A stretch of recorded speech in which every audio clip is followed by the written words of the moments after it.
Bhutan match দিয়েই শেষ হচ্ছে দেশের মাটিতে হামজা চৌধুরীর অভিষেকের অপেক্ষা। তবে হামজা খেললেও এই ম্যাচে বিশ্রামে থাকবেন সমিত সোম, জানিয়েছেন হাভিয়ের ক্যাব্রেরা। এদিকে ভুটানের বিপক্ষে জয় দিয়ে সিঙ্গাপুর ম্যাচের প্রস্তুতি সারতে চান অধিনায়ক জামাল ভুঁইয়া। অন্যদিকে বাংলাদেশকে দক্ষিণ এশিয়ার সেরা দলের আখ্যা দিলেন ভুটান কোচ।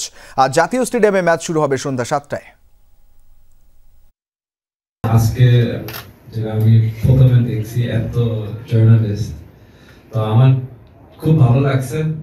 বাফুফেতে এত সাংবাদিক দেখে হতবাক জাতীয় দলের অধিনায়ক জামাল ভুঁইয়া। বাংলাদেশের ফুটবল যে নতুন শুরুর গল্প লিখছে তার প্রমাণ মিলেছে ভুটান বাংলাদেশ প্রেস কনফারেন্সে। বৃষ্টি উপেক্ষা করেই ভুটান ম্যাচের আগে অনুশীলনে নামে বাংলাদেশ। সাফ অঞ্চলের প্রতিবেশী দেশ হলেও ভুটানের বিপক্ষে ম্যাচটিকে বাংলাদেশ জাতীয় দলের জন্য গুরুত্বপূর্ণ প্রস্তুতি ম্যাচ হিসেবে দেখা হচ্ছে, কারণ এশিয়ান কাপ বাছাইয়ের আগে এটি লাল সবুজের একমাত্র অনুশীলনী ম্যাচ। 4 জুনের ম্যাচটি শুধু একটি প্রস্তুতি ম্যাচ নয়, এটি হতে পারে হামজা চৌধুরীর বাংলাদেশের মাটিতে অভিষেকের দিন, যা বাড়িয়ে তুলেছে ম্যাচের উত্তেজনা। দারুণ এক ম্যাচ হবে। আমরা আমাদের প্রস্তুতি সম্পন্ন করেছি।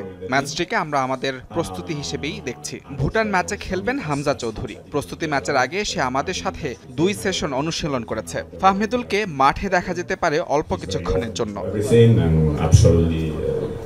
শেষ 2 বারের দেখায় ভুটানের বিপক্ষে 1 জয় 1 হার বাংলাদেশের ঝুলিতে। এবার জয়ের বিকল্প দেখছেন না দলের অধিনায়ক জামাল ভুঁইয়া। সিচুয়েশন একটু ডিফারেন্ট, কারণ লাস্ট টাইম যখন আমরা ভুটানের সাথে খেলছি, maximum player didn't play for 2-3 months, আর এখন লিগ মাত্র শেষ হয়েছে, সো সবাই ম্যাচ ফিট আছে। So different is it's a different scenario. প্রতিপক্ষ কোচের মুখেও ছিল হামজা বন্দনা। বাংলাদেশকে সেরা দলের আখ্যা দিয়ে ম্যাচটি কঠিন হবে বলে জানিয়েছেন ভুটান কোচ। হামজাকে নিয়ে এখন দক্ষিণ এশিয়ার সেরা দল বাংলাদেশ। জয় পাওয়া কঠিন, তবে সেরাটা দিয়ে চেষ্টা করব। হামজা ফাহমিদুলরা সেরে নিচ্ছেন শেষ মুহূর্তের প্রস্তুতি, কারণ 4 জুন এই জাতীয় স্টেডিয়ামেই দিতে হবে ভুটান পরীক্ষা।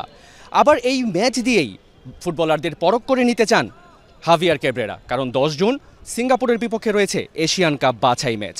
আবার এই ম্যাচ দিয়েই নতুন করে শুরু হতে যাচ্ছে জাতীয় স্টেডিয়ামের পথ চলা, যা শুরুটা জয় দিয়েই রাঙাতে চায় লাল সবুজের প্রতিনিধিরা।